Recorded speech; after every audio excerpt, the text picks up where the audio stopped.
Good afternoon everyone. आज के इस वेबिनार में हमारे साथ जुड़े हुए पैरामेडिक कलीग्स और डॉक्टर फ्रेंड्स का हम फिर से स्वागत करते हैं। We welcome you all on behalf of safe motherhood committee, FOGSI office bearers and the chairperson of safe motherhood committee doctor Preeti Kumar. 12 webinar की इस श्रृंखला में आज 5वां वेबिनार होने जा रहा है। Dr. Sunita Dhamija will talk on maternity care, that is provision of intrapartum services to be very specific. As routine 1 minute में हम आपको बता देंगे कि पिछले क्वेश्चंस आंसर जो हुए थे उसके विनर्स क्या हैं और जनरल जो गाइडलाइंस आपको हम बताते हैं। आज के हम कई ओहदे की गरिमा बढ़ाई है फॉक्सी और इंटरनेशनल गायनेक। हम आपको आज ये बता दें कि लास्ट जो क्विज से 2 क्वेश्चंस थे, हीमोग्लोबिन मिनिमम कितना होना चाहिए और एंटीनेटल विजिट्स के कितने नंबर होने चाहिए during the duration of pregnancy. Correct answers हैं हीमोग्लोबिन के level is more than equal to 11.5 grams per decilitre और antenatal visits at least 4 visits to be done 16 week, 28वां वीक, 32वां वीक और 36वां week. So 16th, 28th, 32 and 36th week of the pregnancy period, the minimum number of visits according to the WHO criteria. इसके quiz के winners 2 हैं जिनके नाम है, आप नोट कर लीजिए। Shri Rashmi K N, NTPC hospital Ramagundam. Shri Rashmi K N, NTPC hospital Ramagundam. Phone number उनका है 9494800437 और सेकंड विनर है माया सपना डे, अहुरा हॉस्पिटल नासिक। माया सपना डे, अहुरा हॉस्पिटल नासिक। उनका नंबर है 7038997568। ये लास्ट क्विज के विनर्स थे।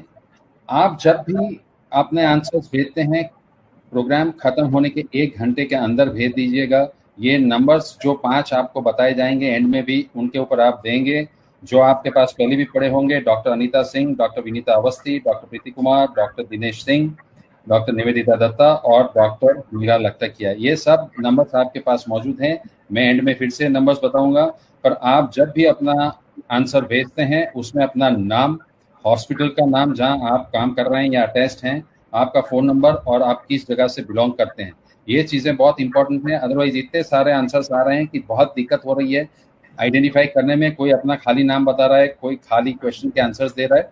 So please make it sure आपका नाम, आपके हॉस्पिटल के साथ जो अटैचमेंट है वो, फ़ोन नंबर और आप कहाँ से बिलोंग करते हैं, ये आपको आपके आंसर के साथ देना है। आंसर 1 घंटे के अंदर पहुँच जाने चाहिए। ये जो 6 नंबर्स आपको देंगे उसके ऊपर जो ऑलरेडी आपके पास हैं, और जिस सेंटर से मैक्सिमम बार लॉगिन होंगे उसको भी एक अलग से सर्टिफिकेट दिया जाएगा अपार्ट फ्रॉम द पार्टिसिपेंट्स।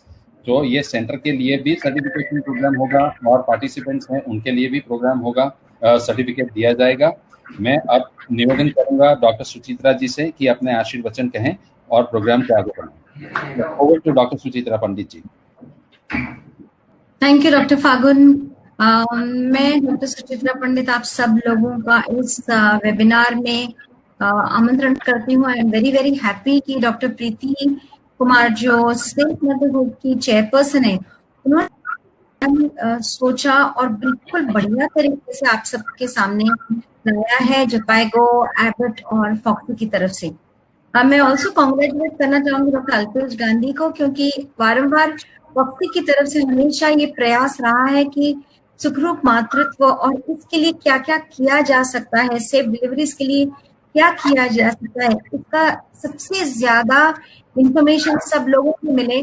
और आप सब लोग यानी कि पैरामेडिकल स्टाफ, आपके नर्सिंग स्टाफ, आप हमारे हेल्थ सर्विसेज को बहुत ही एक इम्पोर्टेंट है, क्योंकि आपके बिना डॉक्टर्स काम नहीं कर पाते। डॉक्टर्स और पैरामेडिकल स्टाफ जब साथ में काम करेंगे तो ही एक बहुत बढ़िया प्रैक्टिस और वो जो प्रेग्नेंट लेडी जो होती है उसके लिए एक सुखरूप बिल्कुल अच्छा एक्सपीरियंस रहता है। कई साल पहले मैं नेपाल में थी, तो मैंने जपाइगो के कुछ प्रोग्राम्स देखे थे जो वो क्लासरूम में बैठ के काठमांडू में उनका क्लासरूम था और वो पूरे नेपाल के छोटे से छोटे गांव तक पहुंच गए थे टेलीकम्युनिकेशन के द्वारा। और मुझे लगा था ये कितना अच्छा प्रोग्राम है कि आप घर बैठे कितने सारे लोगों तक इंफॉर्मेशन पहुंचा सकोगे। तो इस समय जब कोविड पैंडेमिक में हम सब उलझे हुए हैं, हम सब ईश्वर से प्रार्थना करते हैं कि कोविड जल्दी से जल्दी भारत से चला जाए और कम से कम लोगों को उससे आपत्ति हो। पर इसके साथ साथ एक अच्छी बात हुई है कि हम सब लोगों ने ये टेक्नोलॉजी को अपनाया है और इस टेक्नोलॉजी के द्वारा जूम टेक्नोलॉजी या स्ट्रीम कार्ड या कोई भी ये जो टेक्नोलॉजी है जो लाखों लोगों तक पहुंच सकती है, इसका बहुत अच्छी तरीके से प्रयोग किया है। और मैं खास करके डॉक्टर प्रीति कुमार को कंग्रेचुलेशंस इसलिए देना चाहती हूँ क्योंकि वो हर समय जो कुछ भी सोचती हैं वो सिर्फ अपने लिए नहीं बल्कि it is for the benefit of the women and benefit of paramedical as well as doctors. So ये बहुत ही सुपर प्रोग्राम उन्होंने इसका प्रोग्राम आयोजित किया है।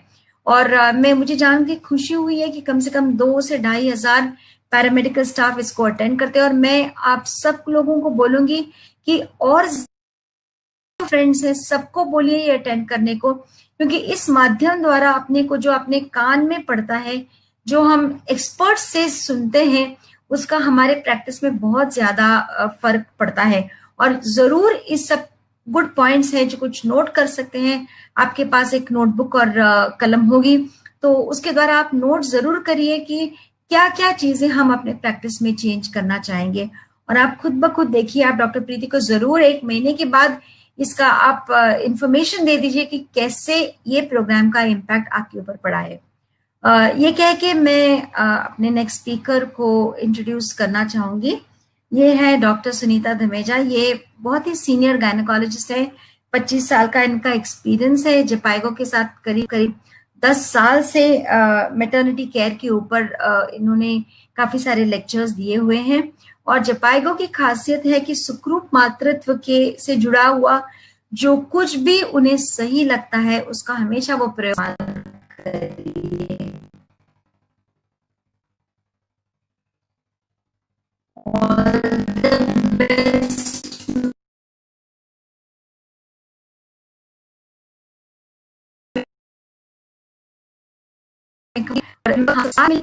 हमारा माता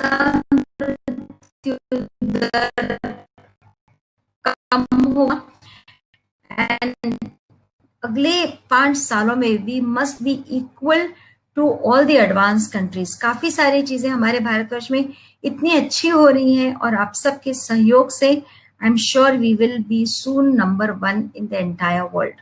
और ये कह के मैं प्रीति जी को वापस एक बार शुक्रिया करती हूँ कि मुझे उन्होंने इस प्रोग्राम का एक छोटा सा भाग समझा और अच्छा हुआ कि उन्होंने मुझे बताया, क्योंकि इस बहाने मैं भी तो आपके साथ बैठ के सब इसका सुनने वाली हूँ। धन्यवाद। सुनीता जी, मैं आपको रिक्वेस्ट करती हूँ कि आप आपका लेक्चर शुरू करें। Thank you doctor Phagun and thank you doctor Suchitra इनकी नोट्स के लिए, और बहुत बहुत शुक्रिया आप लोगों का। और अब मैं आप सब ऑडियंस की तरफ देखते हुए ये कहना चाहती हूँ, सबको नमस्कार, गुड आफ्टरनून। आप सबका इस वेबिनार में स्वागत है। और आज का वेबिनार जो है वो हम प्रोविजन ऑफ पार्टम सर्विसेज, जब महिला आपके पास प्रसव में आ रही है, डिलीवरी हो रही है, तो उस टाइम महिला के साथ कैसी केयर देनी चाहिए, हम आज उसके बारे में बात करना चाहते हैं।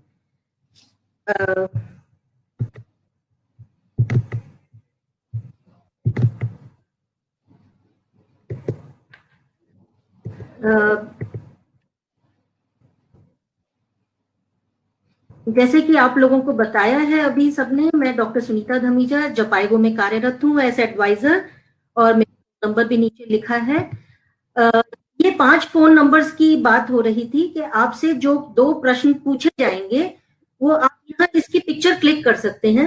जो 2 प्रश्न इस सेशन के अंत में पूछे जाएंगे, आप इनमें से किसी को एक को भी व्हाट्सएप कर सकते हैं उसका उत्तर, और कोशिश करें कि 1 घंटे के अंदर अंदर वो उत्तर आपके पहुंच जाए। और जिनका सबसे पहले पहुंचेगा और सही होगा उसको जो है वो इनाम दिया जाएगा। दूसरा जो है एक मेजर अनाउंसमेंट है कि कई बार क्या होता है कि एक ही लॉगिन से आप बहुत सारे लोग जो है वो पार्टिसिपेट कर रहे हैं, लेकिन ये सर्टिफिकेट जो पार्टिसिपेशन का है ये आपको सबको इंडिविजुअली दिया जाएगा। इसीलिए अगर आप एक लॉगिन से काफी लोग ज्वाइन कर रहे हैं तो प्लीज जो नीचे नाम दिया है क्षितिज मोहन लाल, जिनका व्हाट्सएप नंबर दिया है और उनका ईमेल आईडी भी दिया हुआ है, इस पर अनुसार जैसे मान लीजिए एक लॉगिन से आप 4 जने ज्वाइन कर रहे हैं तो नेम ऑफ पार्टिसिपेंट, क्या डेजिग्नेशन है, क्या फोन नंबर है, किस अस्पताल या आप नर्सिंग इंस्टीट्यूशन से जुड़े हुए हैं, ये टेबल आप भर करके इनको व्हाट्सएप कर दें या मेल कर दें, सो दैट आप लोगों का सभी अलग अलग के नाम से आपकी रजिस्ट्रेशन हो जाए।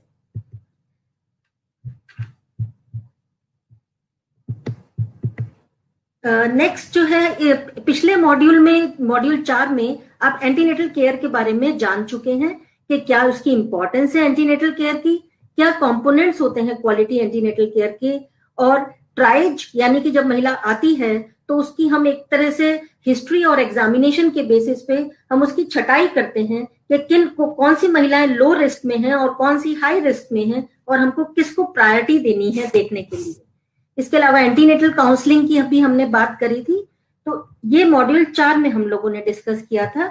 अब इस मॉड्यूल में हम बात करेंगे कि रिस्पेक्टफुल मैटरनिटी केयर यानी कि माँ के साथ आदरपूर्ण माँ की आदरपूर्ण देखभाल, उसके क्या कंपोनेंट्स हैं, क्या घटक हैं, उसके स्टेजेस ऑफ लेबर क्या होती हैं, कितनी हैं, और ट्रू और फॉल्स लेबर में क्या डिफरेंस है, एक सुरक्षित डिलीवरी कराने के लिए आपके लेबर रूम की तैयारी कैसे होनी चाहिए। फिर ट्राइजिंग में काफी चीजें आप एंटीनेटल केयर मॉड्यूल 4 में पढ़ चुके हैं। इसमें लेबर में महिला आएगी तो आपको हम कॉन्ट्रैक्शंस और पीवी एग्जामिनेशन पे थोड़ा डिटेल में बात करेंगे। नेक्स्ट बात करेंगे कि जो फर्स्ट स्टेज ऑफ लेबर है उसकी जो मॉनिटरिंग कर रहे हैं पार्टोग्राफ से, तो उसको किस तरीके से मॉनिटरिंग करना है। नेक्स्ट हम बात करेंगे सेकंड स्टेज ऑफ लेबर यानी कि नॉर्मल डिलीवरी को कैसे कंडक्ट कराना है, और थर्ड स्टेज यानी कि active management of third stage of labour कैसे करना है, क्या इंपॉर्टेंस है, और delayed cord clamping and cutting की क्या इंपॉर्टेंस है। इन चीजों पे हम इस मॉड्यूल में चर्चा करेंगे। सबसे पहले हम बात करते हैं रिस्पेक्टफुल मैटरनिटी केयर। तो रिस्पेक्टफुल मैटरनिटी केयर यानी कि माँ के साथ की आदरपूर्ण देखभाल, इसके आपने देखा होगा कि कुछ क्लाइंट राइट्स होते हैं, यानी कि माँ के जो भी महिला आपके पास आ रही है उसके अधिकार हैं कुछ, उन अधिकारों को हमको ध्यान में रखते हुए उसको सेवाएं प्रदान करनी चाहिए।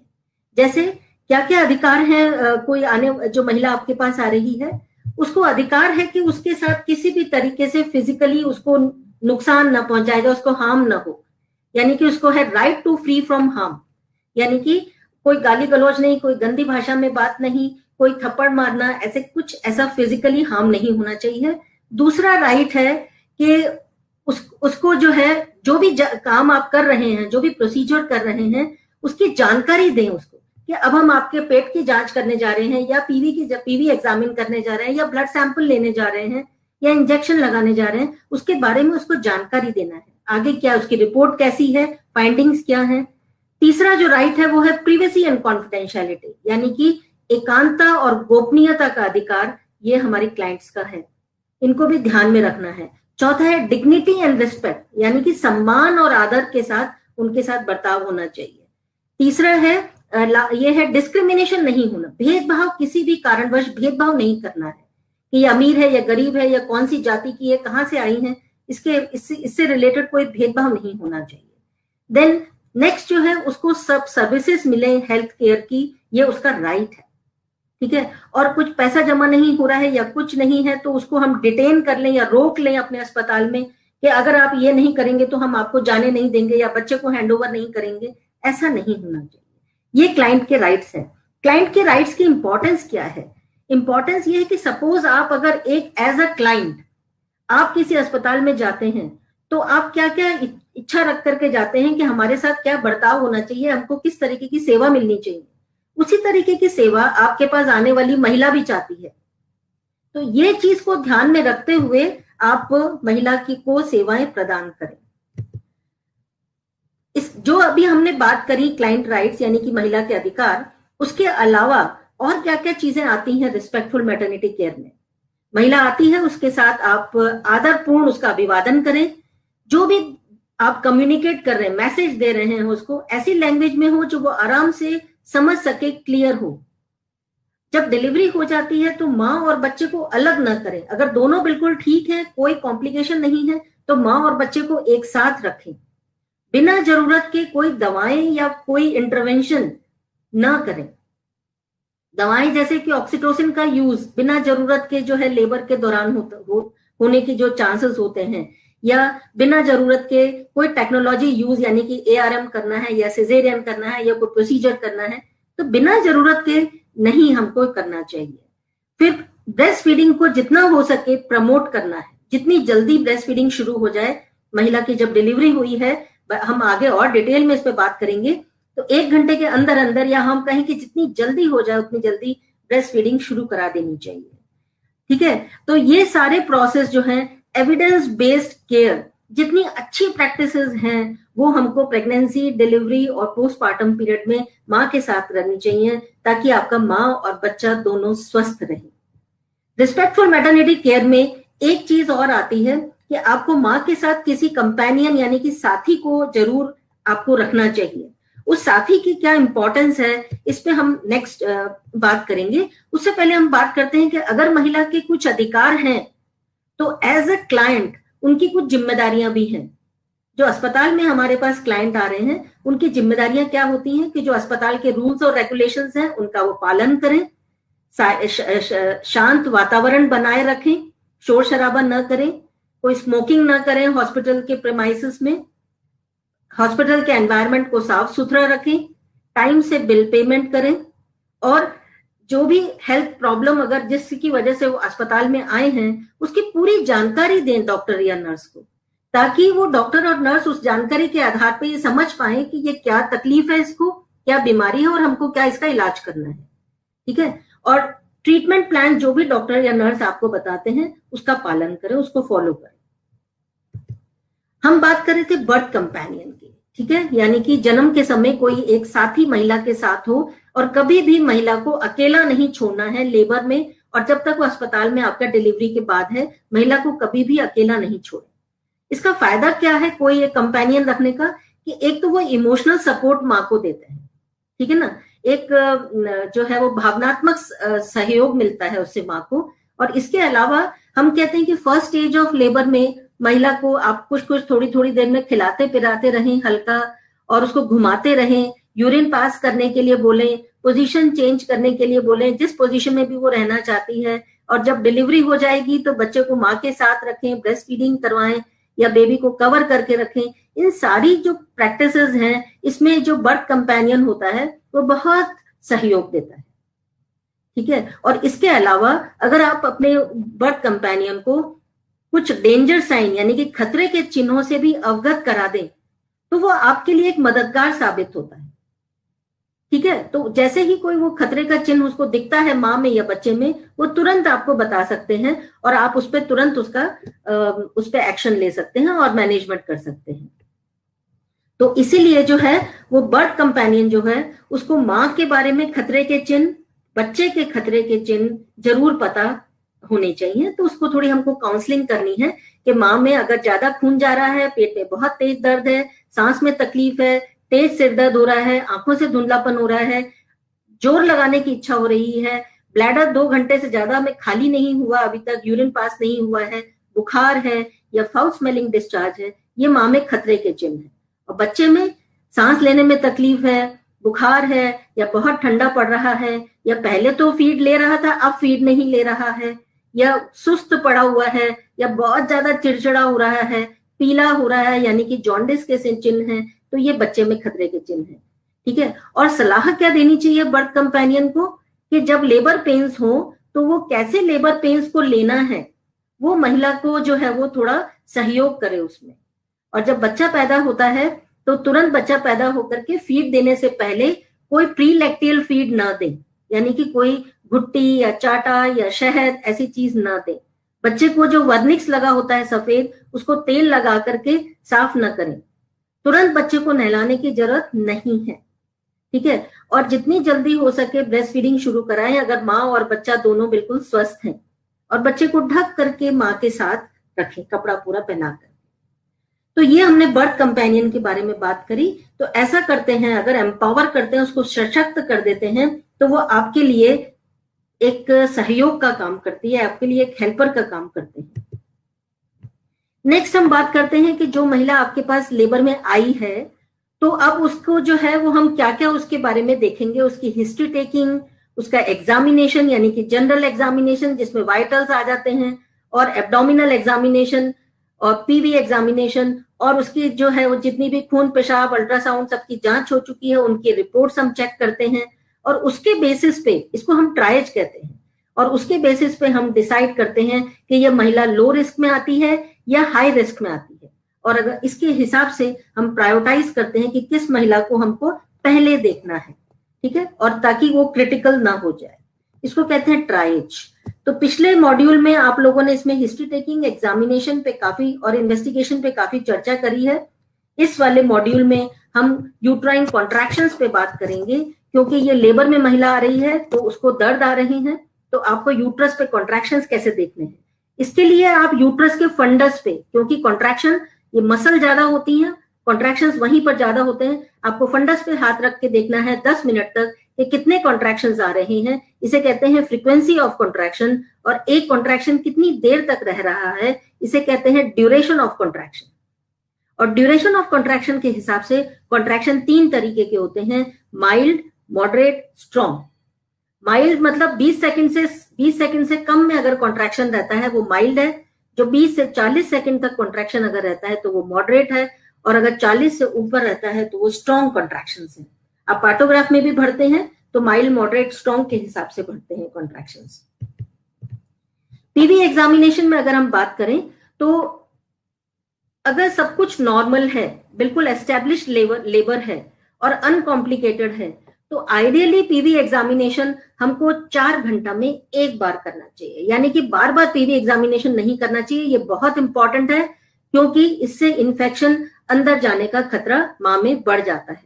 तो इसलिए बार बार पीवी न करें, और पेट की जांच अच्छी तरीके से करेंगे तो पीवी करने की बार बार जरूरत नहीं पड़ेगी। तो 4 घंटा में एक बार पीवी एग्जामिनेशन करना चाहिए। पीवी एग्जामिनेशन में लेबर के दौरान हम क्या क्या चीजें देखते हैं। सबसे पहले ऑस देखते हैं कि कितना डायलेटेशन है और इफेसमेंट है, फिर देखते हैं प्रेजेंटिंग पार्ट क्या है, फिर देखते हैं मेम्ब्रेन्स प्रेजेंट है कि नहीं है, और अगर मेम्ब्रेन्स रप्चर्ड हैं तो लाइकर का कलर कैसा है, और फिर उसके बाद हम देखते हैं पेल्विस, जो हड्डी है उसको देखते हैं कि क्या इस पेल्विस में से ये बच्चा निकल आएगा कि नहीं निकलेगा, यानी कि पेल्विक एडिक्वेसी चेक करते हैं। तो पीवी एग्जामिनेशन में हम ये चीजें देखते हैं। जब पीवी एग्जामिनेशन आपने किया तो एज अ नर्स आपको कब लगेगा कि सब चीज नॉर्मल है और कब लगेगा कि नहीं, मुझे तुरंत डॉक्टर को इन्फॉर्म करना चाहिए, ये बहुत इंपॉर्टेंट है। तो सबसे पहले जब आप पीवी एग्जामिनेशन में हाई अलर्ट फाइंडिंग्स क्या हैं जिसमें आपको तुरंत डॉक्टर को इन्फॉर्म करना है, वो है कि अगर सर्विक्स आपको फील हो रही है कि बिल्कुल लूज है, प्रेजेंटिंग पार्ट उस पर बहुत अच्छी तरीके से अप्लाइड नहीं है, सूजी हुई है, इडिमेटस है, वजाइना बिल्कुल ड्राई है, हॉट है, और लाइकर का कलर जो है मिकोनियम है या ब्लड स्टेन्ड आ रहा है, और प्रेजेंटेशन जो है वो सिफेलिक के अलावा कोई दूसरी प्रेजेंटेशंस हैं, ठीक है, और सर्वाइकल डायलेटेशन जो आपने पिछला पीवी में किया था अभी भी 4 घंटे के बाद पीवी में सेम डायलेटेशन आ रहा है, प्रोग्रेस नहीं हो रही है, या आपने पीवी किया देखा बच्चे के सिर पे बड़ा सा कैपेट बना हुआ है, या बच्चे के सिर की हड्डियां जो है वो एक दूसरे के ऊपर चढ़ रही हैं, यानी कि इसको मोल्डिंग कहते हैं, तो बिग कैपेट है या मोल्डिंग है। ये सारी फाइंडिंग सजेस्ट करती हैं कि महिला में ऑब्स्ट्रक्शन हो रहा है, बच्चा ये निकलने के लिए रुकावट हो रही है, ठीक है, तो ऑब्स्ट्रक्टेड लेबर के साइन है और आपको तुरंत डॉक्टर को इन्फॉर्म करना है इसके लिए।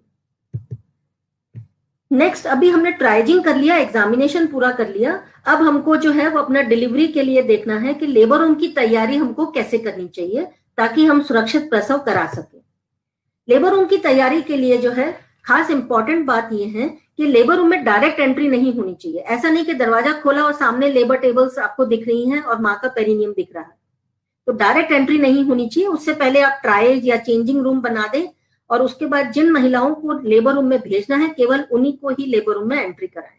दूसरा जो है, लेबर रूम का जो देखने में कैसा लग रहा है, लाइटिंग अच्छी होनी चाहिए, वेंटिलेशन यानी कि हवा का जो बहाव है हवादार होना चाहिए, और प्राइवेसी यानी कि कर्टन्स वगैरह लगे होने चाहिए दोनों लेबर टेबल्स के बीच में, ताकि जो है वो प्राइवेसी मेंटेन रहे, जो क्लाइंट का राइट है। तो लेबर रूम को इसीलिए हम कहें तो लेबर रूम नाम नहीं होना, बर्थिंग एरिया नाम होना चाहिए, या जहां पर न्यूबॉर्न का रिसेप्शन एरिया नाम होना चाहिए, जहां पर हम एक नवजात का स्वागत कर रहे हैं इस दुनिया में। लेबर टेबल्स की बात करें तो लेबर टेबल्स के बीच में थोड़ा दूरी बनी हुई होनी चाहिए, दोनों लेबर टेबल्स के बीच में कर्टन हो, लेबर टेबल के ऊपर जो है वो मैट्रेस, मैकिन्टॉश और कैलिस पैड हो, जैसा कि आप इसमें देख रहे हैं राइट साइड की पिक्चर में। इस पे मैट्रेस डला है, शीट डली है डिस्पोजेबल, और उसके ऊपर कैलिस पैड है, और फिर महिला लेटी है, पिल्लो लगा हुआ है, दोनों साइड पे कर्टन्स है, ठीक है। और एक आप जो सिरहाने की तरफ देखेंगे तो आप देखेंगे एक स्टूल रखा है बर्थ कंपेनियन के लिए। तो यानी कि बर्थ कंपेनियन जो है वो ऑल स्टेजेस ऑफ लेबर में प्लस डिलीवरी के बाद पोस्टमार्टम पीरियड में जब तक महिला बढ़ती है उसके साथ में रहना चाहिए, ठीक है। तो उसके बाद एक हैंड वॉशिंग स्टेशन होना चाहिए ताकि आप हाथ धो करके जो है वो पीवी करें या कोई भी प्रोसीजर करें। Infection prevention and control practices, biomedical waste की बिन्स वगैरह, ये आपके और इंस्ट्रूमेंट्स की प्रोसेसिंग की चीजें आपके पास पूरी होनी चाहिए। जितनी ट्रेस गवर्नमेंट की तरफ से बात होती है कि एक लेबर रूम में होनी चाहिए, वो ट्रेस और साथ में इमरजेंसी को मैनेज करने के लिए पीपीएच किट और एक्लेम्शिया मैनेजमेंट किट जो है, ये सारी चीजें आपके लेबर रूम में होनी चाहिए। इसके अलावा न्यूबॉर्न केयर एरिया जहां पर radiant warmer, oxygen cylinder, suction machine, ये सारी चीजें न्यूबॉर्न केयर एरिया पे होनी चाहिए। डर्टी यूटिलिटी और क्लीन यूटिलिटी रूम्स अलग अलग होनी चाहिए ताकि मिक्सिंग ना हो चीजों की, और एक अटैच टॉयलेट होना चाहिए। ये हमने बात करी कि एसेंशियल रिक्वायरमेंट्स क्या हैं लेबर रूम के। जो ट्रेस की हम बात कर रहे हैं तो ये 7 ट्रे जो हैं जो कि होनी चाहिए लेबर रूम्स में: delivery tray, episiotomy tray, medicine tray, emergency drug tray, baby tray, MVA यानी कि मैनुअल वैक्यूम एस्पिरेशन या electric vacuum aspiration tray, PPIUCD tray, postmortem IUCD, PPIUCD tray, ये 7 ट्रे होनी चाहिए। और इसके अलावा एडिशनल किट्स या एडिशनल ट्रे में एग्जामिनेशन ट्रे आपकी ट्राइज एरिया में होगी, और पीपीएच मैनेजमेंट किट और एक्लेम्शिया मैनेजमेंट किट ये आपके इमरजेंसी मैनेज जहां कर रहे हैं, जहां सामान रखा है वहां पर रखे होने चाहिए। इसमें आप ये आगे जो जॉबेट देख रहे हैं, आगे जो आप ये जॉबेट देख रहे हैं, ये 7 ट्रे के क्या क्या चीजें होनी चाहिए, ये जॉबेट आपको गवर्नमेंट की एनएचएम की वेबसाइट पे भी मिल जाएगा दक्षता के पैकेज में। इसके अलावा अगर आप मान्यता से जुड़े हुए हैं तो आपको ये जो है जॉबेट्स आपको ट्रेनिंग में दिए जाते हैं। और ये है आपका examination tray, PPH management kit और एक्लेम्शिया मैनेजमेंट किट की। इनमें से हम 2 चीजों पे थोड़ा ध्यान देना और चाहेंगे, खासकर क्योंकि हम डिलीवरी से रिलेटेड बात कर रहे हैं कि डिलीवरी ट्रे में क्या क्या होना चाहिए। डिलीवरी ट्रे में स्टेराइल आपके ग्लव्स होंगे, सीजर होंगी, आर्टरी फोर्सेप्स जो कॉर्ड को क्लैंप करने के लिए, उसके बाद क्लैंप करके जब आप काट लेंगे तो कॉर्ड क्लैंप जो आपका डिस्पोजेबल कॉर्ड क्लैंप होता है प्लास्टिक का, वो होना चाहिए। स्पॉन्ज होल्डिंग फोर्सेप्स पेरिनियम को क्लीन करने के लिए, यूरिनरी कैथेटर जो डिस्पोजेबल्स आते हैं वो आपके सिंगल यूज के वो होना चाहिए, वो तब यूज करेंगे जब ब्लैडर भरा हुआ हो, अदरवाइज जरूरत नहीं है। एक एंटीसेप्टिक सॉल्यूशन का आपका बोल है जिसमें कॉटन के स्वैब्स हैं, और स्पेकुलम है यहाँ पर, ये स्पेक्ट्रम नहीं स्पेकुलम है को टीयर वगैरह देखने के लिए, पेरिनियल पैड्स होने चाहिए, और एक किडनी ट्रे प्लेसेंटा रखने के लिए।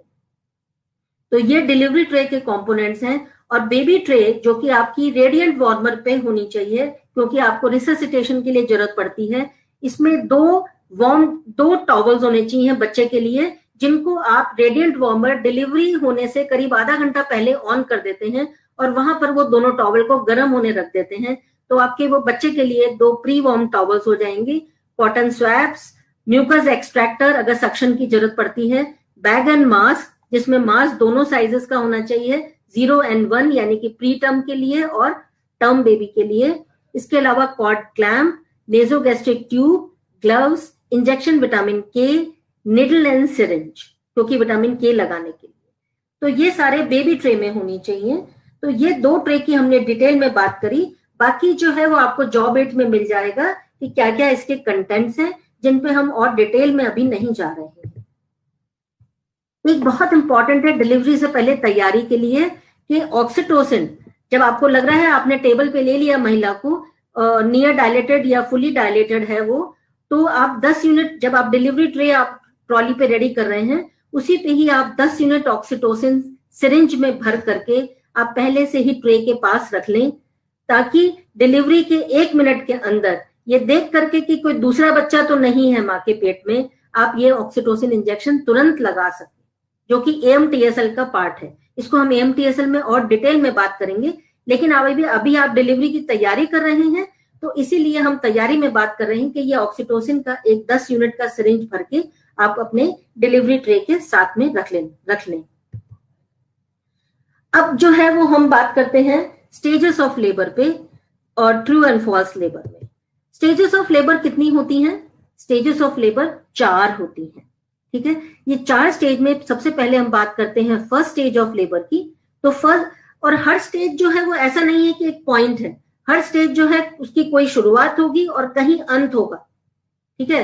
तो फर्स्ट स्टेज की शुरुआत है onset of true labour pains. जब महिला ट्रू लेबर में आती है तब से लेकर के सर्विक्स के फुल डायलेटेशन होने तक फर्स्ट स्टेज होती है, और इसको हम 2 फेसेस में डिवाइड करते हैं, लेटेंट और एक्टिव। लेटेंट में जो है वो बहुत ही हल्के दर्द आ रहे होंगे, 10 मिनट में 2 या उससे कम आएंगे, और सर्विक्स का डायलेटेशन 4 सेंटीमीटर तक अभी तक नहीं पहुंचा होगा, तो वो लेटेंट फेज होगी। और एक्टिव फेज में सर्विक्स का डायलेटेशन 4 सेंटीमीटर या उससे ज्यादा हो जाता है, और कॉन्ट्रैक्शन भी मॉडरेट और स्ट्रॉन्ग हो जाते हैं, यानी कि 3 या 3 से ज्यादा कॉन्ट्रैक्शंस आएंगे 10 मिनट में, जो 40 सेकंड से ऊपर जा रहे हैं, तो ये एक्टिव फेज हो जाएगी। तो फर्स्ट स्टेज ऑफ लेबर यानी कि ट्रू लेबर पेन से फुल डायलेटेशन ऑफ सर्विक्स में 2 फेजेस हो गई, लेटेंट और एक्टिव फेज। नीचे आप डायग्राम से देख सकते हैं कि ये 3 सेंटीमीटर डायलेटेशन का सर्विक्स है, यानी कि ये लेटेंट फेज का है, और ये 8 सेंटीमीटर का है, यानी कि ये एक्टिव फेज का है, ठीक है। और अब हमने बात करी कि फर्स्ट स्टेज की शुरुआत जो होती है वो ट्रू लेबर पेन से शुरू होती है। इसका मतलब कुछ फॉल्स लेबर पेन्स भी होते हैं। तो अभी हम जान लेते हैं कि ट्रू लेबर और फॉल्स लेबर में के पेन्स में क्या डिफरेंस होता है। जो ट्रू लेबर पेन्स होते हैं वो रेगुलर आते हैं, थोड़ी थोड़ी देर में बढ़ते जाते हैं, फ्रीक्वेंसी एंड ड्यूरेशन में तेज होते जाते हैं, और यूजुअली जो बैक से शुरू होते हैं और आगे पेट की तरफ आते हैं। महिला आराम करेगी तो उसे ठीक नहीं होंगे, ठीक है। और इसके साथ शो भी मिल जाएगा आपको। शो मिलने का मतलब ये है, जो ब्लड स्टेन म्यूकस होता है, ये मिलने का मतलब है कि सर्विक्स खुलने लग गई है, ठीक है। तो सर्वाइकल चेंजेस यानी कि डायलेटेशन और इफेसमेंट भी शुरू हो जाएगा। ये साइंस दिखने का मतलब है कि महिला ट्रू लेबर में है। तो फर्स्ट स्टेज की शुरुआत ट्रू लेबर पेन से शुरू होती है और फुल डायलेटेशन ऑफ सर्विक्स तक जाती है। सेकेंड स्टेज में क्या होता है, फुल डायलेटेशन ऑफ सर्विक्स से लेकर के बेबी की डिलीवरी तक होती है। हमने बोला एक स्टार्टिंग पॉइंट होगा और एक एंड पॉइंट होगा। तो सेकेंड स्टेज का स्टार्टिंग पॉइंट है फुल डायलेटेशन ऑफ सर्विक्स और एंड पॉइंट है डिलीवरी ऑफ बेबी, ठीक है। और जब बच्चा बिल्कुल निकलने वाला होता है, यानी कि इमिनेंट डिलीवरी होती है, तब हमको उसके कुछ साइंस दिखते हैं कि पेरिनियम एकदम थिन्ड आउट हो जाती है, एनस की वजाइना की गेपिंग होने लगती है, खुलने लगते हैं वो, और बच्चे का सिर जो है वो आपको पेरिनियम पे दिखने लगता है, क्राउनिंग होने लगती है, और उसके बाद फिर डिलीवरी होती है। अब सेकेंड स्टेज में बच्चे की डिलीवरी हो गई। थर्ड स्टेज में क्या होता है, इसकी शुरुआत होती है बच्चे की डिलीवरी से लेकर के खत्म होता है प्लेसेंटा की डिलीवरी होने तक। तो from delivery of baby to delivery of placenta, usually इसमें 15 से 30 मिनट लग सकते हैं, ठीक है। और इससे ज्यादा अगर लगता है तो आपको डॉक्टर को तुरंत बताना है। और फोर्थ स्टेज क्या होता है, प्लेसेंटा की डिलीवरी भी हो गई। अब फोर्थ स्टेज में क्या होता है कि प्लेसेंटा की डिलीवरी के बाद 2 घंटे तक हम माँ को और बच्चे को ऑब्जर्व करते हैं, क्योंकि ये जो पीरियड होता है ये बहुत फोर्थ स्टेज का क्रिटिकल होता है माँ और बच्चे के लिए। बच्चा अभी अभी नया दुनिया में आया है और माँ ने अभी अभी बच्चे को डिलीवर किया है, दोनों के लिए ये क्रिटिकल है। इसमें कॉम्प्लिकेशन के चांसेस ज्यादा होते हैं माँ और बच्चे में, इसीलिए हमको माँ और बच्चे की दोनों की इसमें देखरेख करना बहुत जरूरी है। तो ये 4 स्टेजेस होती हैं लेबर की। और हर एक स्टेज में हम कहें कि कोई एक एक्शन बताइए जो कि करना चाहिए, तो फर्स्ट स्टेज में हमको एक्टिव फेज की पार्टोग्राफ के थ्रू मॉनिटरिंग करनी चाहिए। सेकेंड स्टेज में हमको डिलीवरी कराने की तैयारी और डिलीवरी करनी चाहिए, और थर्ड स्टेज में हमको AMTSL करना है, और फोर्थ स्टेज में हमको 2 घंटे तक माँ और बच्चे का ऑब्जर्वेशन करना है। तो फर्स्ट स्टेज में मॉनिटरिंग की जो हम बात कर रहे हैं उसमें क्या है कि फर्स्ट स्टेज में महिला अभी ट्रू लेबर पेन से फुल डायलेटेशन के बीच में है, अभी डायलेटेशन पूरा नहीं हुआ, तो महिला जो है वो आपके पास एडमिटेड है।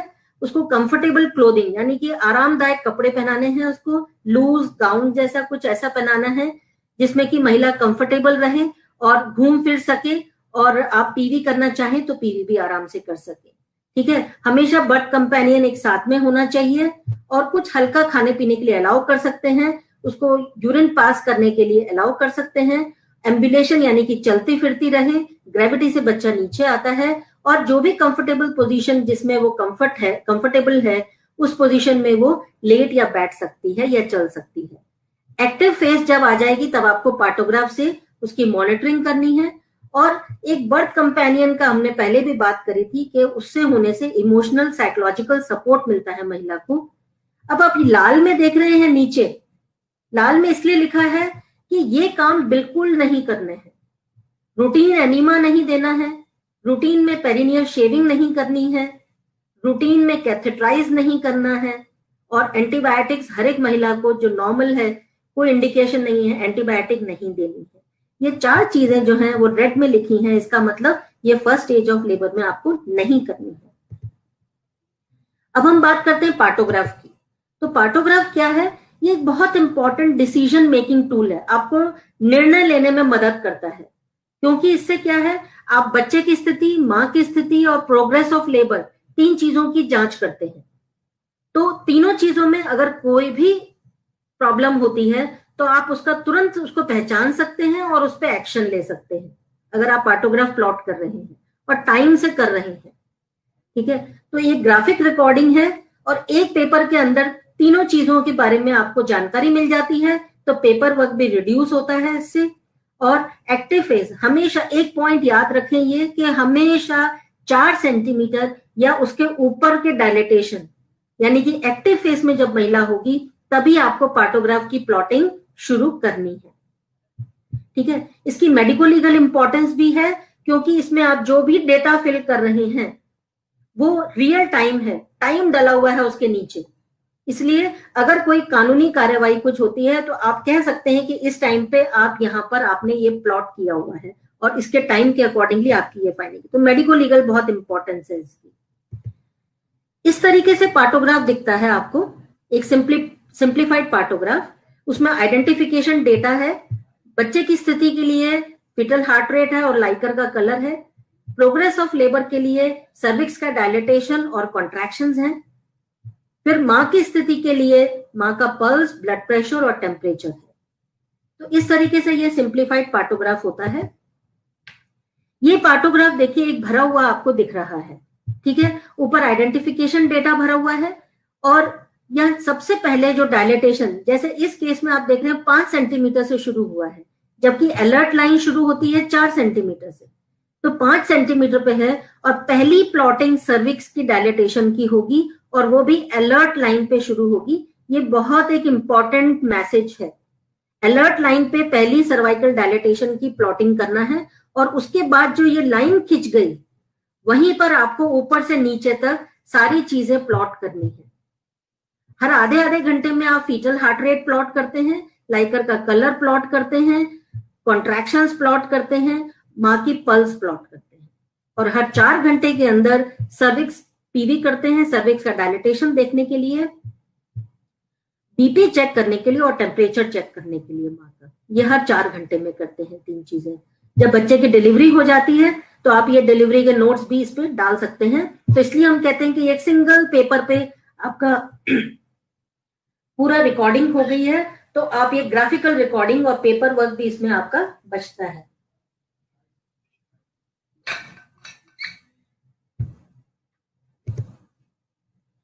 पार्टोग्राफ के बेसिस पे आप कब कह सकते हैं कि सब चीज ठीक चल रहा है? और कब आपको डॉक्टर को इन्फॉर्म करना है, ये बहुत इंपॉर्टेंट है। तो सबसे पहले फीटल हार्ट 120 से 160 नॉर्मल है। अगर 120 से नीचे या 160 से ऊपर जा रहा है, इसका मतलब फीटल डिस्ट्रेस है, आपको डॉक्टर को इन्फॉर्म करना है।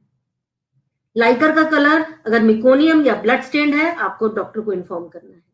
सर्विक्स का डायलेटेशन आप देख रहे हैं कि अलर्ट लाइन पे है तो ठीक है, अगर राइट में जा रहा है एक्शन लाइन की तरफ तो आपको अलर्ट हो जाना है। ठीक है, कॉन्ट्रैक्शन आपने देखा कि बढ़ नहीं रहे हैं या बहुत स्ट्रांग भी आ रहे हैं, तब भी बच्चा नीचे नहीं खिसक रहा, तो ये शो करते हैं कि स्लो प्रोग्रेस ऑफ लेबर हो रहा है और आपको डॉक्टर को इन्फॉर्म करना है।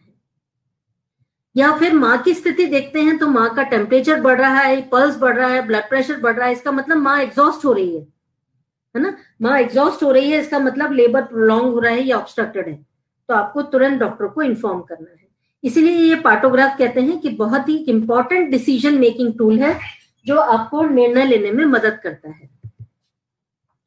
सेकेंड स्टेज, इसमें अब हम बात फर्स्ट स्टेज की मॉनिटरिंग की हमने बात करी, अब हम सेकेंड स्टेज की बात करते हैं कि डिलीवरी कब कराना है। तो हमने बोला सेकेंड स्टेज स्टार्ट होता है फुल डायलेटेशन ऑफ सर्विक्स से और खत्म होता है एक्सपल्शन ऑफ फीटस यानी कि बच्चे की डिलीवरी पे। तो पूरी जब आपका फुल डायलेटेशन है सर्विक्स का तो इतनी जल्दी बच्चा डिलीवर नहीं हो जाता है। सेकेंड स्टेज में करीब 1 से 2 घंटा आराम से लग सकता है, मल्टी में कम लगता है, प्राइमरी में करीब 2 घंटा लग सकता है। ठीक है, तो इस समय पे आप बहुत पुश करने की या ऐसे जोर लगाने की जल्दबाजी ना करें। जब महिला को दर्द आ रहा हो, क्राउनिंग हो चुकी हो, तभी आप उसको कहें कि ठीक है, अगर आपको दर्द आ रहा है तो उस टाइम पे आप जोर लगा सकती हैं, नहीं तो बीच में आप गहरी गहरी सांसें लें ताकि उसका ऑक्सीजन जो है वो सैचुरेशन ठीक रहे।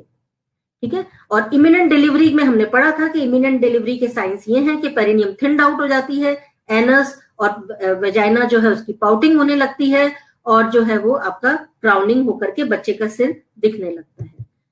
सेकेंड स्टेज के हम जब डिलीवरी कराते हैं तो उस डिलीवरी में किन किन चीजों का ध्यान रखना चाहिए। तो जैसे हमारा बच्चा सिर के बल है ना, सिफेलिक प्रेजेंटेशन है, तो बच्चे का सिर निकालना है तो कंट्रोल डिलीवरी ऑफ हेड कराते हैं।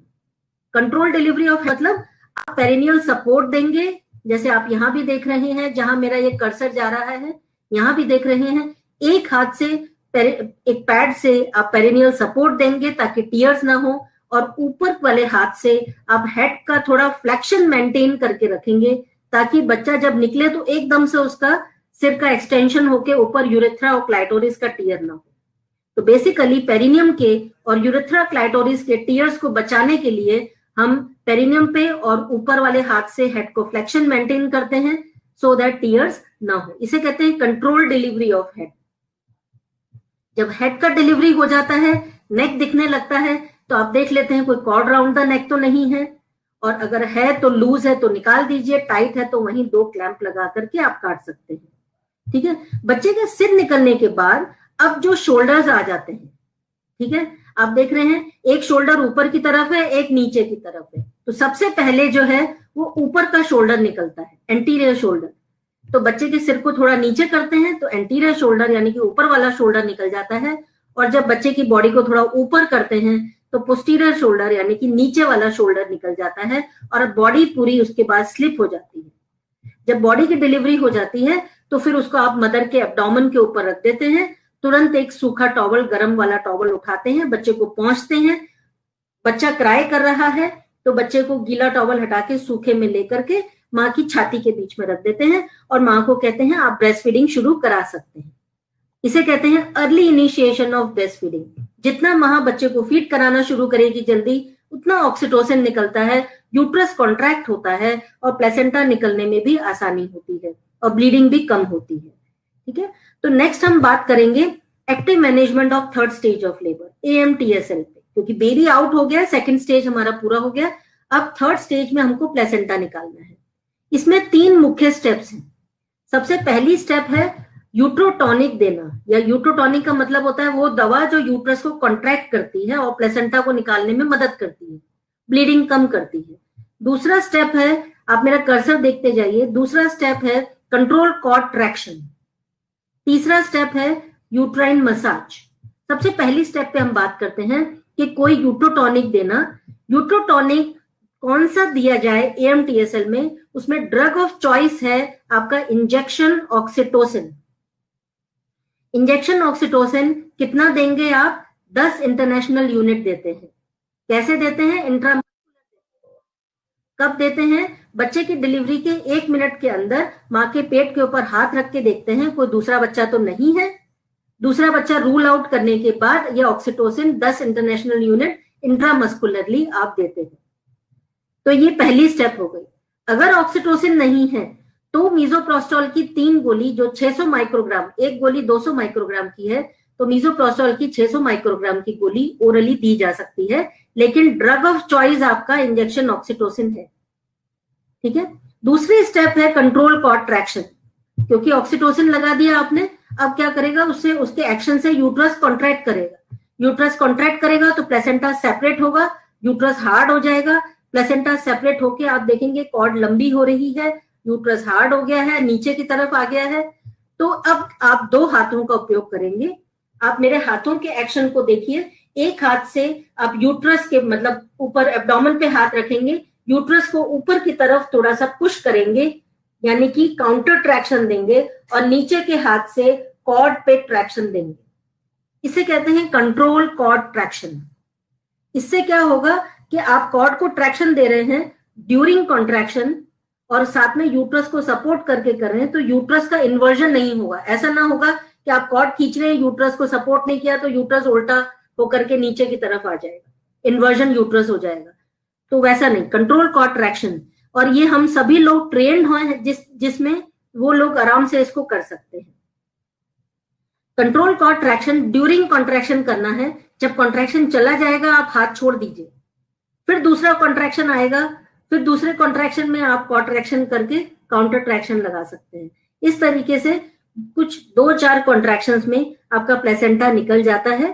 प्लेसेंटा निकलने के बाद पेट पे हाथ रख के देखिए, यूट्रस को फील करिए। यूट्रस अगर रिलैक्स्ड है तो डेफिनेटली मसाज कर दीजिए, ठीक है, ताकि यूट्रस जल्दी से कॉन्ट्रैक्ट हो जाए और उसमें कुछ प्रोडक्ट छोटे मोटे हैं या ब्लीडिंग है तो वो आपका क्लॉट वगैरह है तो निकल जाता है। तो यूट्राइन मसाज कर दिया आपने, यूट्रस कॉन्ट्रैक्ट हो गया। ये 3 मुख्य स्टेप्स हैं इसकी, ठीक है। तो अब हम बात करते हैं कि कॉर्ड को हमने कब क्लैंप करना है, क्योंकि बच्चे को तो हमने माँ के पेट के ऊपर रखा, फीडिंग के लिए भेज दिया, लेकिन कॉर्ड अभी लगी हुई है। तो कॉर्ड आपने क्लैंप करना है। आपने ऑक्सीटोसिन दे दिया, बच्चे को सुखा दिया। 1 से 3 मिनट, बच्चे की डिलीवरी के बाद 1 से 3 मिनट में करीब कॉर्ड की पल्सेशंस आप फील करके देखिए, वो बंद हो जाती है। इसका मतलब माँ से बच्चे की तरफ जाने वाला जो खून का बहाव है वो आपका अब बंद हो जाता है। जब खून का बहाव बंद हो जाए, कॉर्ड पल्सेशन स्टॉप हो जाए 1 से 3 मिनट में, तब आप कॉर्ड क्लैंप करते हैं और काटते हैं। क्यों? इसकी क्या इंपॉर्टेंस है? क्यों हम देरी से क्लैंप कर रहे हैं? ताकि ज्यादा से ज्यादा ब्लड जो है वो माँ से बच्चे में जाए और इससे बच्चे में एनीमिया के चांसेस और आयरन डेफिशिएंसी होने के चांसेस कम होते हैं। तो इसलिए हम डिलेड कॉर्ड क्लैंपिंग की सलाह देते हैं। ये AMTSL जब आप करते हैं, active management of 3rd stage of labour, चाहे नॉर्मल डिलीवरी में करें, सिजेरियन में करें, दोनों में करना है। इसको करने से आप जो एविडेंसेस ये कहते हैं कि आप PPH के चांस को 66% तक कम कर सकते हैं।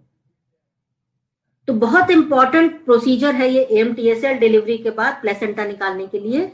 इससे जो है वो ब्लीडिंग को आप PPH होने के चांसेस को काफी हद तक कम कर सकते हैं, ठीक है। तो अब जो उसके बाद हम पेरिनियम को देखते हैं। पेरिनियम में देख लेते हैं कोई टीयर वगैरह तो नहीं है, सर्विक्स में, वेजाइना में या पेरिनियम पे कोई टीयर्स तो नहीं है, ब्लीडिंग कैसे हो रही है, सब चीज ठीक है, यूट्रस कॉन्ट्रैक्टेड है, ब्लीडिंग भी ठीक है, कोई टीयर वगैरह भी नहीं है। फिर आप प्लेसेंटा को एग्जामिन करते हैं। प्लेसेंटा को एग्जामिन करने के लिए आप जो है सब एक मैटरनल, ये आप कर्सर को देखिए, आप मैटरनल सरफेस को देखते हैं जो आपको इस तरीके से गोभी के फूल की तरह दिखता है, जिसमें कि इसके लोब जुड़े हुए हैं। अगर आपको लगता है कहीं गैप है तो हो सकता है वो लोब जो है वो आपका छूटा हुआ हो, ठीक है। तो महिला को ब्लीडिंग भी हो रही होगी। तो आप ये देखेंगे सब लोब आपस में जुड़े हुए हैं, तो इसका मतलब मैटरनल सरफेस आपकी पूरी है इधर। फिर फीटल सरफेस देखते हैं, कॉर्ड का अटैचमेंट कहाँ पर है, ये ब्लड वेसल्स पूरी हैं, किनारे तक जा रही हैं आराम से, कोई छेद नहीं है। उसके बाद आप इसको कॉर्ड को पकड़ के उल्टे छाते की तरह ऐसे लटकाते हैं प्लेसेंटा को, और मेम्ब्रेन्स देखते हैं तो मेम्ब्रेन में एक बड़ा छेद होता है जिसमें से बच्चा निकला होता है, और बाकी टूटी फूटी अगर होती है तो आप सोच सकते हैं कि कुछ मेम्ब्रेन छूटी हो सकती है। चौथा चीज आप देखते हैं, जहां आपने कॉर्ड को काटा है उस एंड को देखते हैं, वहां पर आपको इस तरीके से स्माइली फेस मिलता है, 2 आर्टरी और एक वेन इस तरीके से है। तो इसका मतलब ये placenta, maternal surface, fetal surface, membranes और कट एंड ऑफ कॉर्ड जो है वो आपका बिल्कुल ठीक है और आप आगे बढ़ सकते हैं। इसका मतलब यूट्रस कॉन्ट्रैक्टेड है, ब्लीडिंग ठीक है, कोई टीयर नहीं है, प्लेसेंटा भी पूरा है, तो इसका मतलब आप पूरी तरह से संतुष्ट हैं कि डिलीवरी आपकी कंप्लीट है और ब्लीडिंग भी नहीं है। यहाँ पर AMTSL पे आप लोगों को मैं कुछ वीडियो की स्नैपशॉट्स दिखा रही हूँ जिससे आप इसको और अच्छी तरीके से समझ पाएंगे, ठीक है। और ये जो है वो एक सेफ डिलीवरी ऐप है जो मोबाइल में आप अपने प्ले स्टोर से डाउनलोड कर सकते हैं। जो लोग जिन लोगों ने डाउनलोड किया हुआ है, ये AMTSL का एक मॉड्यूल है उसके अंदर और उसकी ये वीडियो है, तो बहुत ही अच्छा है। आप लोगों ने अगर डाउनलोड किया हुआ है सेफ डिलीवरी ऐप अपने अपने मोबाइल में तो जरूर इसको देखें। तो आप देख रहे हैं ऐसे ये बेबी की डिलीवरी करा रहे हैं सबसे पहले, उसके बाद हम तीसरी अवस्था यानी कि AMTSL शुरू करेंगे। AMTSL का पहला स्टेप है यूट्रोटॉनिक दवा दें।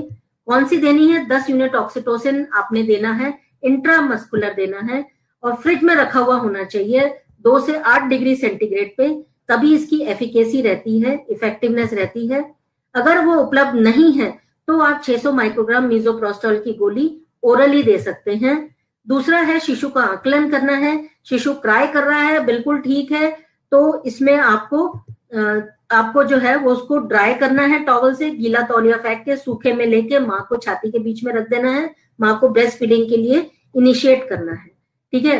आप यहाँ देख रहे हैं इसके हाथ में सक्शन है, तो हर बच्चा जो क्राई कर रहा है नॉर्मल है, उसमें सक्शन करने की जरूरत बिल्कुल नहीं है। फिर कॉर्ड को क्लैंप और कट करने की बात आती है, जो हमने बात करा है कि डिलेड कॉर्ड क्लैंपिंग करना है 1 से 3 मिनट के बीच में, जब आपकी कॉर्ड पल्सेशंस बंद हो जाती है।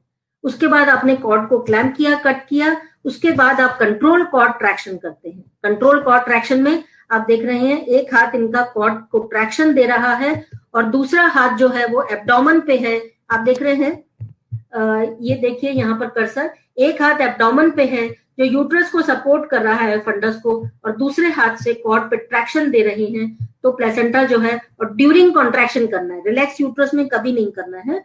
तो इस तरीके से प्लेसेंटा को निकाला जा सकता है। प्लेसेंटा निकलने के बाद आप उसको एग्जामिन करते हैं, उसकी मैटरनल, फीटल सरफेस, मेम्ब्रेन्स और कट एंड ऑफ कॉर्ड, जैसे हमने देखा, पूरा एग्जामिन करते हैं। फिर उसके बाद चौथी स्टेज आती है जिसमें हम माँ और बच्चे की निगरानी करते हैं, और कोई टीयर्स वगैरह तो नहीं है, हमने ये चेक कर लिया, माँ का वाइटल्स चेक करते हैं और साथ में बच्चे को फीडिंग स्टार्ट करते हैं, ठीक है। Early initiation of breast feeding, बच्चा जितना सक करेगा उतना यूट्रस कॉन्ट्रैक्ट होगा और ब्लीडिंग नहीं होगी। साथ में जो है वो आपको ब्रेस्ट फीडिंग के एडवांटेजेस अगले मॉड्यूल में और डिटेल में भी हम इस पे बात करेंगे, ब्रेस्ट फीडिंग में, तो उसके एडवांटेजेस पे भी बात करेंगे। तो ये था शीघ्र स्तनपान यानी कि early initiation of breast feeding, और उसके बाद तो फिर आप कंटिन्यू कराएंगे ही महिला को। तो यहाँ पर ये आप देख रहे हैं early initiation of breast feeding and उसका कंटिन्यू करना है, ठीक है। तो इस तरीके से अगर आप डिलीवरी कराते हैं और पूरा उसको स्टेजेस 4 स्टेजेस तक उसको आप केयर प्रदान करते हैं, तो आपका माँ और बच्चा दोनों सुरक्षित रहेंगे। अब जो है वो मैं क्वेश्चन पूछती हूँ आपसे, जो 2 प्रश्न हैं आज के मॉड्यूल के, उसमें पहला क्वेश्चन है कि लेबर की कितनी स्टेजेस होती हैं, दूसरे स्टेज लेबर की कहां से शुरुआत होती है और कहां पे अंत होता है, ठीक है। यानी कि how many stages are there in labour and what is an end point of second stage of labour, पहला क्वेश्चन।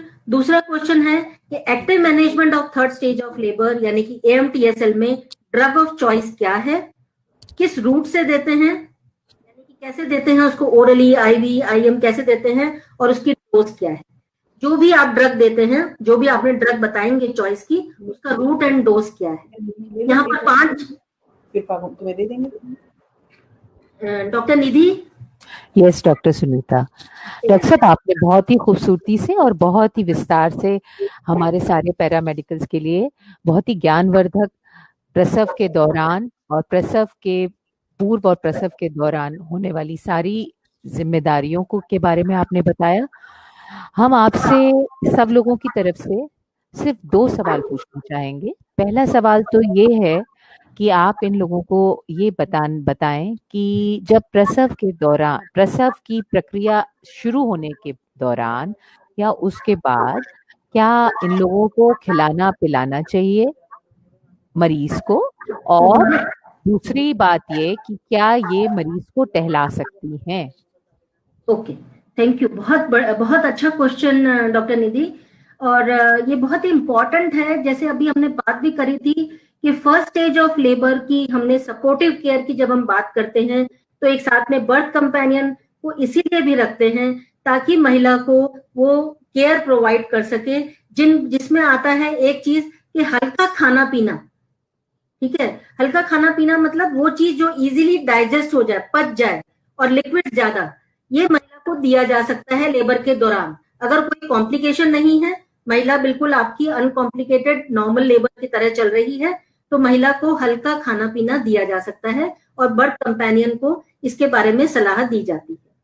और दूसरा जो है वो महिला कोई दिक्कत अगर नहीं है तो महिला जितना चलेगी फिरेगी, टहलने की बात हम कर रहे हैं, महिला जितना टहलेगी चलेगी फिरेगी उतना ग्रेविटी से जो है वो बच्चा डिसेंट भी होता है, कॉन्ट्रैक्शंस भी अच्छे आते हैं, तो है ये आपका लेबर प्रोसेस को और स्मूथ करता है, महिला को पेन भी कम फील होता है।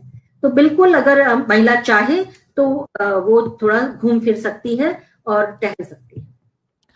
दूसरा सवाल हम आपसे ये पूछना चाहेंगे इन सब की तरफ से कि जो लेबर में एक्टिव मैनेजमेंट है उसको आप एक बार पूर्ण रूप से हिंदी में समझा दें, क्योंकि आपने बहुत खूबसूरती से बताया भी, समझ में भी आया होगा, लेकिन वो इतना जरूरी है और बहुत सारे लोग इस बात को जानना चाहते हैं।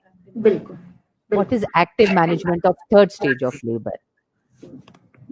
बहुत इम्पोर्टेंट एक ये आपका स्टेज है, थर्ड स्टेज, जिसका कि मैनेजमेंट हम एक्टिवली करते हैं, यानी कि हम इंटरवीन कर रहे हैं उसमें।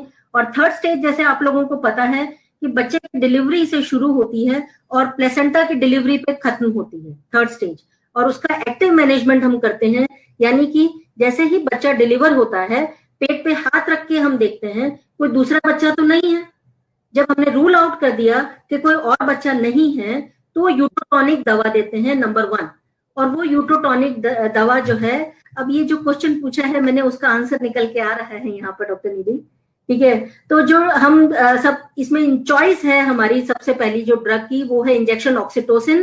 Injection oxytocin 10 international unit intramuscularly लगाते हैं दूसरे बच्चे को रूल आउट करने के बाद, ठीक है। ये सबसे आवश्यक चीज है जो कि हम लोगों को एक्टिव मैनेजमेंट में सिखानी है इन लोगों को, कि injection oxytocin 10 international unit IM देना, जैसे ही बच्चे दूसरा आप बच्चा है कि नहीं पेट के अंदर उसको रूल आउट कर ले तो तैयार रखना चाहिए और इंट्रामस्कुलर देना चाहिए। जी, तो ये पहली स्टेप हो गई है ना। दूसरी स्टेप में क्या हो गया, ऑक्सीटोसिन दे दिया आपने, अब यूट्रस कॉन्ट्रैक्ट होगा तो प्लेसेंटा को सेपरेट करेगा। अब आप देखेंगे कॉर्ड लंबी होने लगती है धीरे धीरे, और यूट्रस भी गोलाकार होकर के थोड़ा नीचे की तरफ आने लगता है, ठीक है। और ये इंडिकेट करता है कि आपका प्लेसेंटा सेपरेट हो रहा है, ठीक है। और अगर आपको ट्रेनिंग मिली हुई है कंट्रोल कॉन्ट्रैक्शन करने की, जैसा मैंने कहा आपको, तो एक हाथ से आप कॉर्ड पे थोड़ा ट्रैक्शन लगाएंगे और दूसरे हाथ के ऊपर रख के उसको आप सपोर्ट करेंगे, ऊपर की तरफ थोड़ा सा पुश करेंगे, ताकि जब आप नीचे कॉर्ड पे ट्रैक्शन दे रहे हैं तो उसके साथ वो उल्टा ना हो जाए, यूट्रस इन्वर्जन ना हो जाए। तो ऐसा करेंगे, कब करेंगे? ड्यूरिंग कॉन्ट्रैक्शन, ठीक है। जब कॉन्ट्रैक्शन आ रहा होगा, रिलैक्स यूट्रस में बिल्कुल नहीं करना है, ठीक है। ऐसे कंट्रोल कॉर्ड ट्रैक्शन करके आप प्लेसेंटा को निकालते हैं, और प्लेसेंटा निकलने के बाद तीसरी स्टेप है, आप पेट पे हाथ रख के देखते हैं यूट्रस को कि यूट्रस की टोन कैसी है, कमी है ना। अगर वो रिलैक्स्ड है तो मसाज कर दीजिए ताकि जल्दी से वो यूट्रस कॉन्ट्रैक्ट हो जाए और ब्लीडिंग आपकी स्टॉप हो जाए। तो ये 3 मुख्य स्टेप्स हैं, और उसके बाद आप प्लेसेंटा को एग्जामिन करते हैं और पेरिनियम और सर्विक्स वगैरह को देखते हैं, को टीयर करते हैं। Thank you so much doctor साहब। और now I hand over the chlorine to doctor Phagun Shah. Doctor Phagun sir.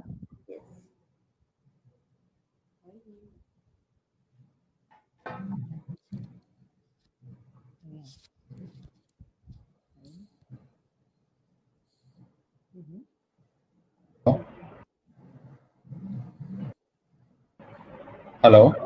या am I audible? Hello, Yes. Audible. हम आप सभी का धन्यवाद करना चाहेंगे। आज 1800 से ज़्यादा लोग लॉग्ड इन हुए हैं, so participants are more than 1800। The exact numbers would come down in just a few minutes. हम आपसे फिर से ये रिक्वेस्ट करेंगे कि आप अपने कलीग्स, अपने फ्रेंड्स, अपने कोवर्कर्स से फिर से रिक्वेस्ट करें, फिर से बात करें कि जितनी ज़्यादा संख्या में आप जुड़ेंगे उतना ज़्यादा बेनिफिट और एडवांटेज सबको मिलेगा। ये इवेंट बहुत अच्छे से हो रहा है and it is one of the kind of its event जिसमें बहुत सी प्रैक्टिकल चीज़ें आपको बताई जा रही है, और जो हमारे साथ जुड़े हुए हैं वो तो जानते ही हैं कि ये कितना फ़ायदा कारक इन लोगों के लिए और हम सब के लिए जो maternal health and child health care में इन्वॉल्व हैं उनके लिए ये क्या क्या काम कर सकता है। हम फिर से दोहराएंगे, ये वेबिनार एवरी वेडनेसडे, सैटरडे, बुधवार और शनिवार को दोपहर 3 से 4 बजे between 3 to 4 PM it is going to happen. ये 5वां वेबिनार था, ऐसे और वेबिनार्स होंगे। टोटल 12 वेबिनार्स हैं, 12 वेबिनार की श्रृंखला है ये।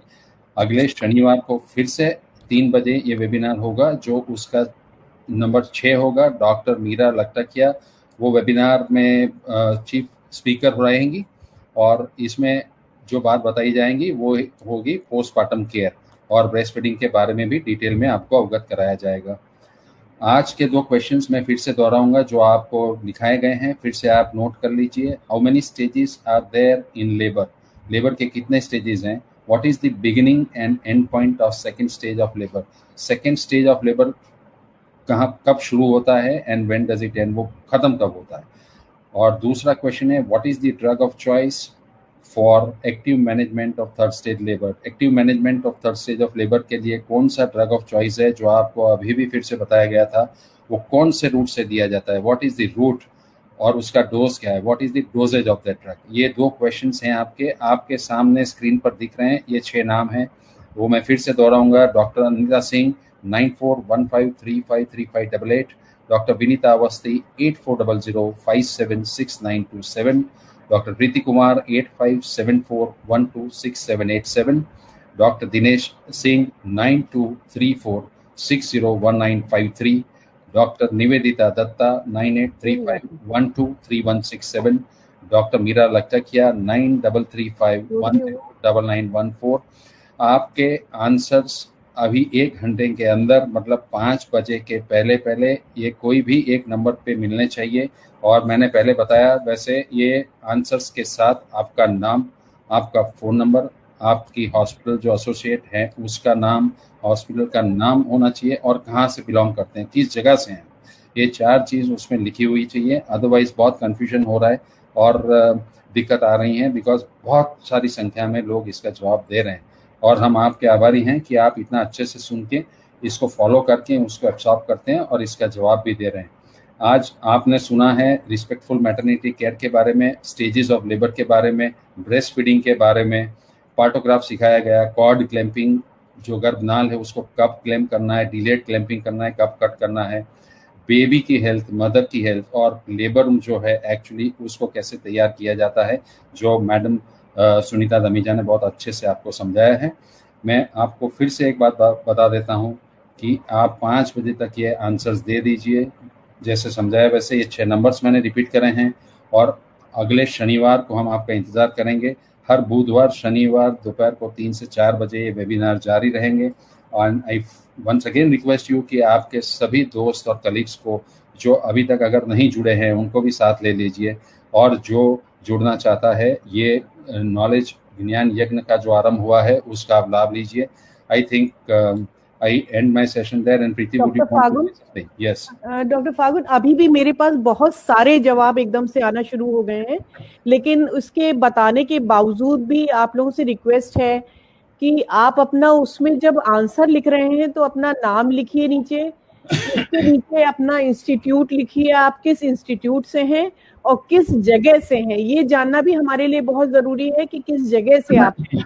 तो अभी मेरे पास फिर फोन में बहुत सारे जवाब तुरंत आ गए हैं। जैसे ही सवाल डॉक्टर सुनीता जी ने पूछा, बहुत सारे जवाब तुरंत आने लगे हैं, लेकिन वो भी इनकम्प्लीट आ रहे हैं। आप लोग से रिक्वेस्ट है, जिन लोगों ने आंसर मेरे फोन पे भेजे हैं या इन नंबर्स पे भेजे हैं। आप लोग से फिर से रिक्वेस्ट है कि आप अपना इंस्टीट्यूट लिख दीजिए और उसके नीचे अपना शहर जरूर लिख दीजिए, कहाँ से हैं आप, क्योंकि वो हमारे लिए आसानी होती है, देखना मुश्किल होता है। और thank you so much doctor Sunita, बहुत अच्छे से आपने बताया। और हम लोग का प्रयास है कि हम लोग इसके बाद हैंड्स ऑन भी करेंगे। अगर कोरोना का ये कोविड का खत्म हो जाएगा देन जितने लोग हमारे पार्टिसिपेंट्स हैं कोशिश करेंगे कि उन लोगों को सब चीज हैंड्स ऑन ट्रेनिंग भी दें, जगह जगह जाके, इंस्टीट्यूट्स में जाके। और डॉक्टर सुचित्रा जी आज हमारे साथ जुड़ी, उसके लिए बहुत बहुत धन्यवाद डॉक्टर सुचित्रा जी का, क्योंकि बहुत व्यस्त है उनका कार्यक्रम। उसके बावजूद भी उन्होंने इतना समय दिया कि आप लोग को संबोधित किया। जैसा कि डॉक्टर फागुन ने कहा, बहुत अच्छा नंबर लॉग इन करते हैं आप लोग, थोड़ा सा समय से लॉग इन करिए, छूट जाता है थोड़ा आप लोगों का। एक ही टॉपिक पे नहीं, बार बार टॉपिक्स बदले जाएंगे। आप ये मत सोचिए इन्फेक्शन प्रिवेंशन पे ही हो रहा है, क्योंकि अभी मेरे पास कुछ मैसेज आए थे कि इन्फेक्शन प्रिवेंशन पे ही है, ऐसा नहीं है। इन्फेक्शन प्रिवेंशन कुछ पार्ट था वो खत्म हो गया है। अब इसके बाद हम लोग अलग अलग पार्ट लेंगे मैटरनल हेल्थ से रिलेटेड।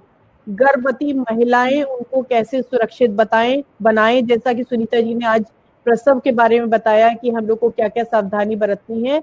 अगली बार हम लोग पोस्टमार्टम केयर की डिलीवरी के बाद माँ का और शिशु का कैसे ध्यान रखें, डॉक्टर फागुन शाह जी ने बताया है। Thank you doctor Phagun for coordinating this session. Thank you doctor Nidhi Johri for taking up the questions बहुत सारे आए हैं, समय के अभाव में लेना मुश्किल हो जाता है, लेकिन कोशिश करेंगे कि ये जवाब हम लोग फोन पे या वैसे दे पाएं। Thank you so much. अगली आप लोग फिर जुड़िए 13 तारीख को 3 बजे, हम आपका इंतजार करेंगे और अपने दोस्तों से बोलिए वो जरूर ज्वाइन करें। Thank you so much. Thank you.